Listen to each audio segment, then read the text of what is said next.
কৈছোঁ যে যিদিনা গৰু গছত উঠিব সেইদিনা মই বিজেপিত জইন কৰিম। গৰু উঠিছে নেকি বজাৰ উঠা নাই যেতিয়া এইটো প্ৰশ্ন অবাত এনেই সুধিছে।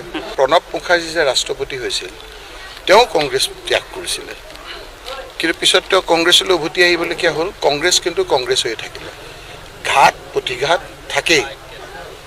গতিকে মোক যেতিয়া সুধিছিল যে কংগ্ৰেছ দল নাইকিয়া হৈ যাব, সেই প্ৰত্যুত্তৰত মই কৈছিলোঁ যে মই ৰকিবুল হুছেইনেও যদি কংগ্ৰেছ এৰে কংগ্ৰেছ নাইকিয়া নহয়, তাৰমানে মই নেৰো, মোৰ দৃঢ়তা আছে, সেই কথাটোকে মই ক'ব বিচাৰিছোঁ। সেইটোকে ওলোটাকৈ সেইটো কি কথাটো হ'লনো?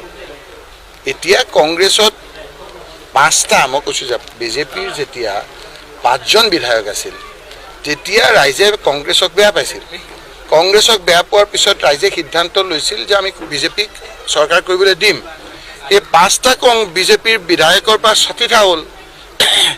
এতিয়া এই বিজেপি চৰকাৰখনে পেট্ৰলৰ দাম বঢ়াইছে, ডিজেলৰ দাম বঢ়াইছে, মদ য'তে ত'তে দোকান খুলিছে, ঋণ লৈছে, প্ৰত্যেকজন মানুহক বন্ধকত থৈ মৰ্টগেজত থৈ আমাৰ ঋণ লৈছে, সহিব নোৱাৰা অৱস্থা কৰিছে, বস্তুৰ দাম বঢ়াইছে, যাকে তাকে বেয়া বেয়া কথা কৈছে, বিভিন্ন জাতি আমাৰ ধৰ্মৰ মাজত অবিশ্বাসৰ ভাৱ সৃষ্টি কৰিছে।